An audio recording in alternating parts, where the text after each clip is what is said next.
पूरे अब तक के G20 सम्मेलन में सबसे सफल G20 सम्मेलन है।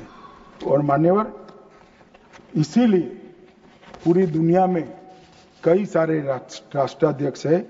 मान्यवर, किसी भी देश के राष्ट्राध्यक्ष को 27 देशों का सर्वोच्च नागरिक सम्मान और ये विदेश नीति की बात है।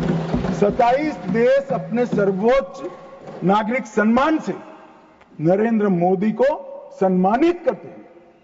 भाई साहब, ये सम्मान नरेंद्र मोदी जी का नहीं है, भारत के प्रधानमंत्री का है, भारत की 140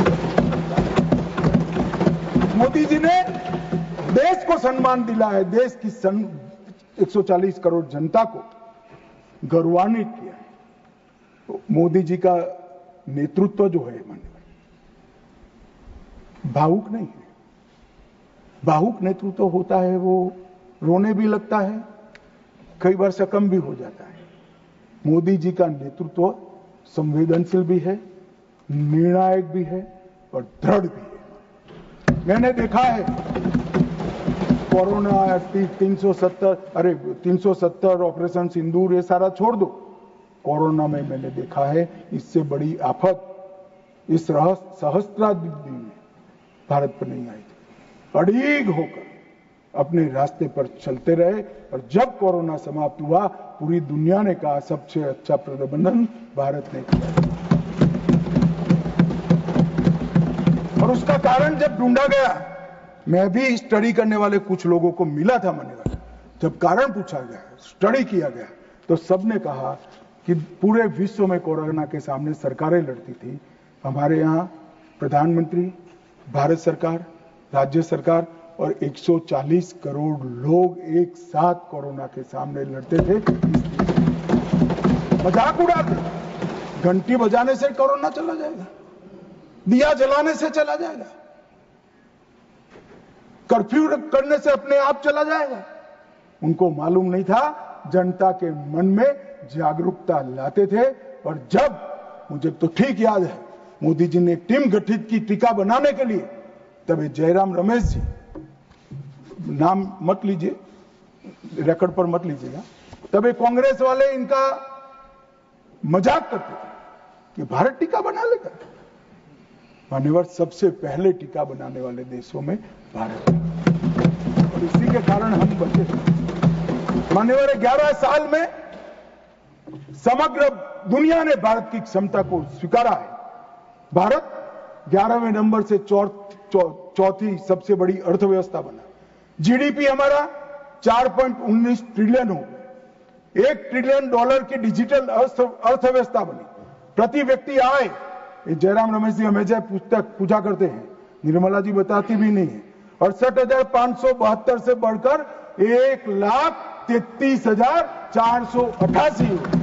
मान्यवर, राष्ट्रीय राजमार्ग का नेटवर्क 60% बढ़ा, 159 ऑपरेशनल एयरपोर्ट है, 31 लेकर मोदी जी ने इनिंग शुरू करा था, अभी समाप्त नहीं हुआ। 136 वंदे भारत ट्रेन है, 1500 ट्रेन अमृत स्टेशन योजना के तहत विकसित हो रहे हैं। 97% से अधिक भारतीय रेल का विद्युतीकरण हो चुका है। भारत दुनिया का सबसे बड़ा मोबाइल फोन उत्पादक देश बनने के कगार पर है। भारत तीसरा सबसे बड़ा स्टार्टअप इकोसिस्टम बन चुका है। मोदी सरकार में 118 यूनिकॉर्न बने। रक्षा क्षेत्र में हमारा उत्पादन 1.27 लाख करोड़ हुआ और निर्यात 21,000 करोड़ हुआ। विश्व का सबसे बड़ा पुल भारत में है, विश्व का सबसे लंबा पुल भारत में है। देश का सबसे लंबी अटल सेतु भारत में बनी। भारत का पहला वर्टिकल लिफ्ट रेल पुल मोदी जी के समय में हुआ और सबसे बड़ा एनएच भी मोदी जी के समय में बना। और सबसे बड़ी उपलब्धि, कई पीढ़ियों से गरीबी जिनको डस रही थी मान्यवर, 60 करोड़ लोगों को घर में बिजली, गैस, शौचालय, शुद्ध पीने का पानी, 5 किलो अनाज और 5 लाख तक का इलाज देने का काम किया। ये नहीं समझ रहे। आपकी जो इच्छा हो वो मैं मान्यवर एनालिसिस के साथ इस सदन में जिम्मेदारी के पूर्वक कहना चाहता हूं, जब भी भारत की आजादी का इतिहास 25 साल के बाद शताब्दी के वर्ष लिखा जाएगा, ये मोदी एरा स्वर्ण अक्षरों से लिखा जाएगा, किसी ने समझा। और मान्यवर कई सारे चीजें जो भारत के स्वाभिमान से साथ जुड़ती है, हमारे इतिहास के साथ, हमारी संस्कृति के सम्मान के साथ, वो सारी चीजों को इन्होंने 75 साल तक लटका कर रखा। मैं आज एक लिस्ट पढ़ना चाहता हूं। अचीवमेंट जो हुए, आर्थिक विकास हुआ है, प्रजा का आत्मगौरव उड़ा है। आर्टिकल 370 को हमने हटा दिया, 3 तलाक समाप्त कर दिया, यूसीसी शुरू हो चुका है, राम मंदिर का निर्माण अयोध्या में रंग चंग के साथ हो गया, न्यू एजुकेशन पॉलिसी में मातृभाषा में शिक्षा पर हमने बल दिया, काशी उज्जैन शारदा पीठ करतारपुर कॉरिडोर बनाए, राजपथ का नाम बदलकर कर्तव्य पथ रख दिया, योग को वैश्विक पहचान दिलाई, नया नौसिक सैनिक चिन्ह वीर छत्रपति शिवाजी महाराज के निशाने पर रखा, संसद के अंदर सेंगोल की स्थापना की, राष्ट्रीय युद्ध स्मारक का स्वदेशी निर्माण किया, अंडमान और निकोबार द्वीप समूह के नाम बदलकर सुभाष बाबू और परमवीर चक्र विजेता बने हुए हमारे सेनानियों पे एक साथ रखे। और इसके साथ साथ कई सारी उपलब्धियां ये एरा में हुई।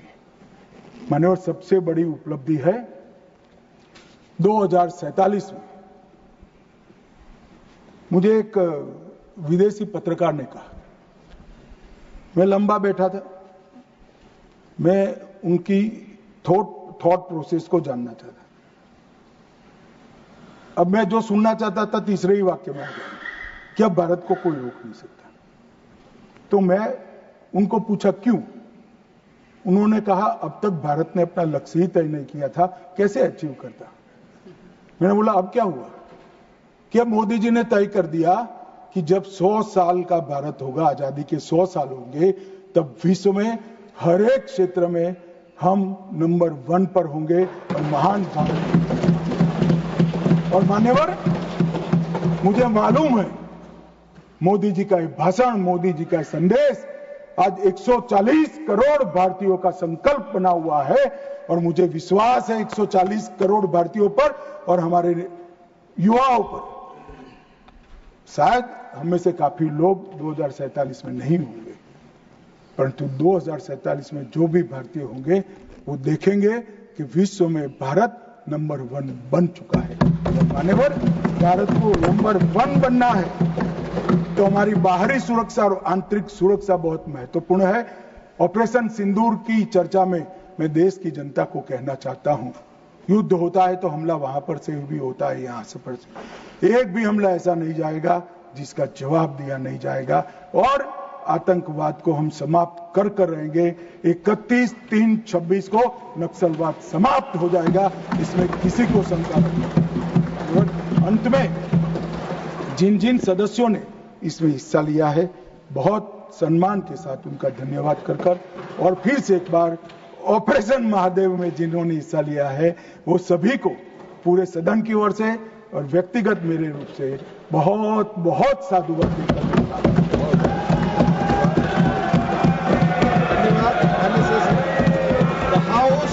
The House stands adjourned to meet at 11 a.m. on Thursday, the 31st July 2025.